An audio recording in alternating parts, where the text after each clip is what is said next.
Joe Carlito, muito bom sempre te receber por aqui. Tudo bem com você? Obrigado, Thalita. Prazer, muito bom estar aqui também. Tá tudo ótimo. Inclusive, hoje no Nordeste é São João, né? Dia de festa.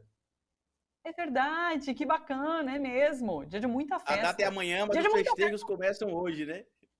ótimo. E dia de muita festa para Lula também, né? Que tem sido muito elogiado pelo discurso duro que fez, inclusive, chamando a atenção ali dos países mais ricos, cobrando investimento, pedindo essa corresponsabilidade pela Amazônia. Eu queria uma avaliação sua sobre essa participação. Além disso, ele teve aquela participação na finalização do evento ontem, naquela imagem belíssima na Torre Eiffel, com tratamento de popstar, né? Ele foi aplaudido ali falando sobre desmatamento zero na Amazônia.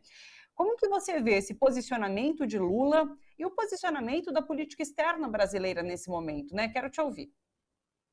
Dentro da ciência política, Thalita, a gente tem um sistema, inclusive estabelecido ali pelo Joseph Nye, um estudioso americano, que diz o seguinte, que para que um governante consiga se conectar no mundo, ele precisa dominar ali três elementos, né, da política. O soft power, que é a influência do poder de forma leve sobre outros países. O hard power, que é o poderio bélico, né, o poderio duro. E o smart power, que é o poder da inteligência. E a gente consegue analisar, por exemplo, que hoje dentro do BRICS, que são os países que têm preocupado, a gente precisa lembrar muito isso, a hegemonia econômica global, que faz parte ali do pacto de Bretton Woods, que o Lula lembrou no discurso hoje pela manhã, inclusive também, que vocês mostraram agora há pouco aqui no TVT, o Lula está se posicionando de novo globalmente. Ele está avisando para o mundo o seguinte, olha, o Brasil, que é a maior economia da América Latina, voltou para o cenário global. A gente não vai mais fazer aquilo que os Estados Unidos determinam,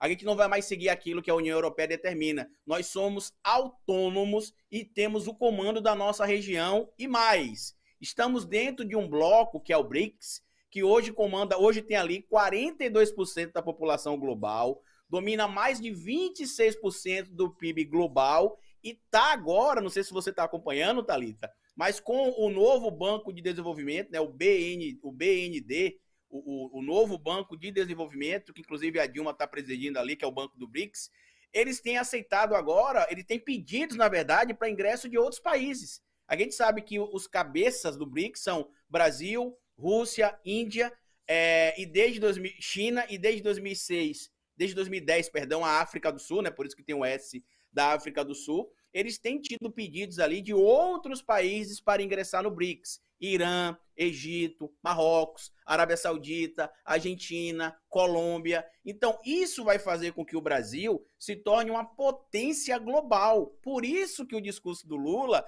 em específico, em mudar o modelo econômico global, tem incomodado. Porque os países que estão fazendo parte desses encontros agora entendem o seguinte: o Lula é uma figura que causa problema para eles, porque ele é popular, ele é uma figura que passa a imagem da acessibilidade, ele não é aquele político intocável que ninguém consegue encontrar. Vide, inclusive, as imagens da interação dele com apoiadores que foram à porta do hotel que ele estava presente em Paris. Então, esta figura, Thalita, que foi considerada lá em 2009 o político mais popular do mundo, é só a gente lembrar o que o Obama disse em abril de 2009, né? O Lula, você é o cara, você é o político mais popular do mundo. Este político mais popular do mundo voltou ao cenário global. E é um problema para países como Estados Unidos da América e alguns que compõem o bloco da União Europeia. O próprio Emmanuel Macron, o presidente da França, pediu para fazer parte da reunião dos BRICS, que acontece, se eu não me engano, em setembro agora, né? Ele pediu para enfim, estar ali presente por conta disso, por conta da importância que esse bloco vem tomando. Você citou os Estados Unidos. Você acha que os Estados Unidos podem ver Lula como um problema? Até que ponto Lula vai conseguir, de fato, mexer com essas estruturas de poder mundial? Isso é uma questão emblemática, tá, Thalita? Porque, como bem lembrou Lula, desde o fim da Segunda Guerra Mundial, o padrão global está mantido. Através do acordo ali de Bretton Woods, né, se montou uma estrutura política e econômica global, onde basicamente os Estados Unidos da América, junto com membros da União Europeia, traçam os rumos do destino da economia global, os rumos da política global. Só que com a ascensão econômica da China, e a gente precisa lembrar que desde 2020 a China é a maior potência econômica do mundo, já ultrapassou os Estados Unidos da América, e com esse fortalecimento do BRICS, a China quer ser também a maior influência política do mundo, por isso a preocupação do Biden, por isso a preocupação dos estadunidenses em querer que o Lula, inclusive, reconhecesse o papel dos Estados Unidos em manter a democracia no Brasil, não apoiando um golpe de Estado de Bolsonaro. E aí a gente precisa lembrar que, independente deles apoiarem ou não, não teria golpe de Estado, porque os principais membros das Forças Armadas não embarcaram nessa. Mas esse é um papo para outra entrevista nossa aqui, porque eu acho que o que está causando problema nesse momento, nessas lideranças, inclusive o Biden, por exemplo, é a adesão que o discurso do Lula tem. Porque até quem não gosta do Lula, quando escuta ele falando, para e pensa, caramba, este cara, ele consegue conectar o povo do mundo com ele. E isso é um problema. Porque quando você tem um líder como o Lula não é um líder do Brasil, Thalita. O Lula é um líder global. E quando o Lula faz isso, inclusive em 6 meses, volta para a lista dos 5 meses, na verdade, volta para a lista dos 100 mais influentes da Times, isto mostra o problema que as estruturas tradicionais têm. Só que sabe qual é a diferença do governo Lula 1 e 2 para o Lula 3? Hoje a China é uma potência econômica, é uma potência bélica, domina tecnologias que o mundo necessita da China hoje. A Índia, a mesma coisa, diferente do que era quando surgiu o BRICS. Eu não sei se você acompanhou, Thalita, um estudo de 2013, que foi vazado ali pelo Edward Snowden e pelo Wikileaks, que tinha um relatório da CIA dizendo que até 2019 o Brasil seria provavelmente a segunda potência econômica do mundo. Por quê? Por causa do pré-sal, por causa do ecossistema de meio ambiente que o Brasil tem, pelas articulações políticas que o Lula fazia para poder, inclusive, fortalecer o que a gente chama dentro da ciência política de pan-americanismo, essa ideia de criar uma moeda única entre os países da América Latina, por exemplo, que eu acho até um ponto interessante, Thalita. Quando se criou o euro na Europa, né, eu tenho alguns amigos europeus e tenho, inclusive, parentes que moram lá também, foi o máximo. A gente viajar para vários países da Europa com a mesma moeda. Quando o líder do Mercosul fala isso, é um absurdo. Mas por que é um absurdo? Qual que é a lógica desse absurdo? A não ser perder ali o papel de protagonismo global, que esse é o grande medo. E sabe o que é que me deixa muito triste, de certo modo, Thalita? Quando eu vejo esse discurso do Lula, é porque é muito maravilhoso de ouvir, mas a gente consegue perceber que não existem mais líderes globais como Lula, como Mandela, como Martin Luther King. A gente não tem essas lideranças. Talvez o Lula seja o último remanescente dessas figuras de impacto global que se conectam com a comunidade internacional, quando ele fala de combater a fome, de combater a desigualdade social, como ele disse nessa imagem que está aparecendo aí. Como é que pode um evento que tem os países mais ricos do mundo, ninguém falar em combater a fome, ninguém falar em desigualdade social? Perfeito. Carlito, o que você acha das críticas que Lula recebe quando se relaciona com alguns países que fogem desse espectro mais progressista, né? A gente já teve ele recebendo Maduro da Venezuela aqui no Brasil, foi alvo de muitas críticas, principalmente pela grande mídia, e a gente teve ele se encontrando com a primeira-ministra da Itália, né? Que também é uma ministra de um partido à extrema-direita, né?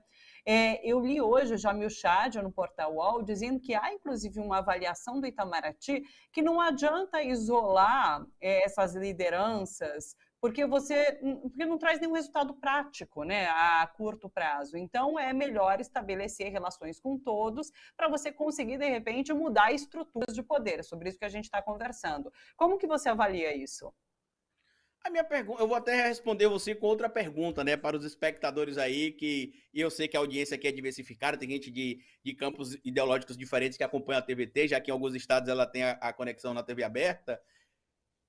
As pessoas que ficam chocadas, por exemplo, com o Lula ter recebido o Maduro, também têm de ficar chocadas, por exemplo, com o Bolsonaro e com o próprio Estados Unidos da América dialogar com o Catar, por exemplo, dialogar com o Bahrein, dialogar com a Arábia Saudita, comprar petróleo da Venezuela, porque senão fica parecendo que é só um questionamento ou só uma revolta casual.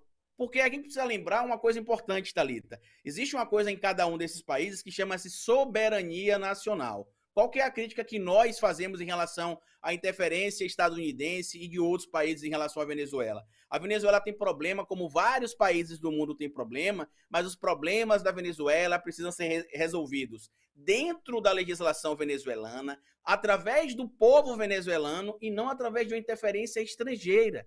O que o Lula faz quando recebe o Nicolás Maduro aqui no Brasil, e inclusive como líder de Estado, é dizer o seguinte, ó, a gente não concorda com tudo que você faz, mas você está no nosso bloco econômico e na nossa região geográfica, né? Você faz parte da Latinoamérica, da América Latina. Então a gente vai receber você, vai respeitar você, mas a gente precisa de outros diálogos mais à frente. Sem falar que o FMI, a Venezuela, perdão, estava com algumas parcelas do empréstimo do BNDES em atraso por culpa do Jair Messias Bolsonaro e aquela política belicosa contra ali, pelo menos belicosa em palavras, contra o Nicolás Maduro, e que agora o Maduro já mandou fazer recalcular, né, quanto é que o Brasil tem a receber da Venezuela para a Venezuela voltar a pagar.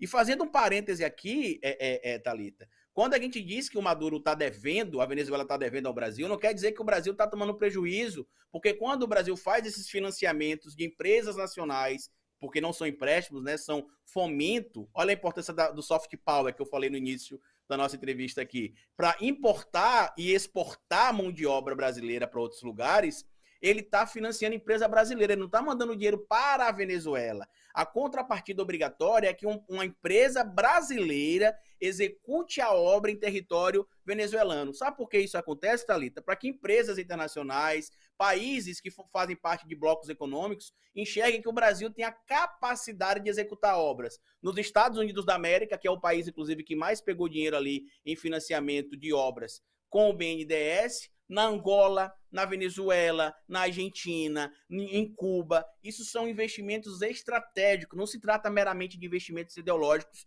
como algumas pessoas costumam fazer. E aí eu volto para a questão do bloco do BRICS. Por quê? A gente tem aqui a maior potência econômica do mundo do lado do Brasil, junto com Rússia, Índia e África do Sul, que é a China. A gente tem ali o maior fornecedor de chips do mundo, que também é a China. Tanto que em 2020 e 2021 a gente viu o problema que alguns países tiveram aí para produzir, em específico na área tecnológica, por falta dos componentes ali que eram fabricados na China. E aí você tem, Thalita, no mesmo bloco político e econômico, de certo modo, porque apesar de a Venezuela não fazer parte do BRICS, ela faz parte do Mercosul, onde o Brasil tem a sua liderança, estão as maiores reservas de petróleo do mundo, segundo a OPEP, que é a Organização dos Países Produtores de Petróleo. Então, este é o grande medo dos Estados Unidos da América. Este é o grande medo do bloco que o Brasil está antagonizando. As maiores reservas de gás natural estão na Rússia, que faz parte do BRICS. As maiores reservas de petróleo, que inclui ali os derivados, né, diesel, querosene, gás butano e gasolina, estão na Venezuela. O maior campo tecnológico do que a gente chama na ciência política de smart power estão na China. A maior potência econômica do mundo hoje é a China. As maiores populações do globo estão nos países que compõem o BRICS.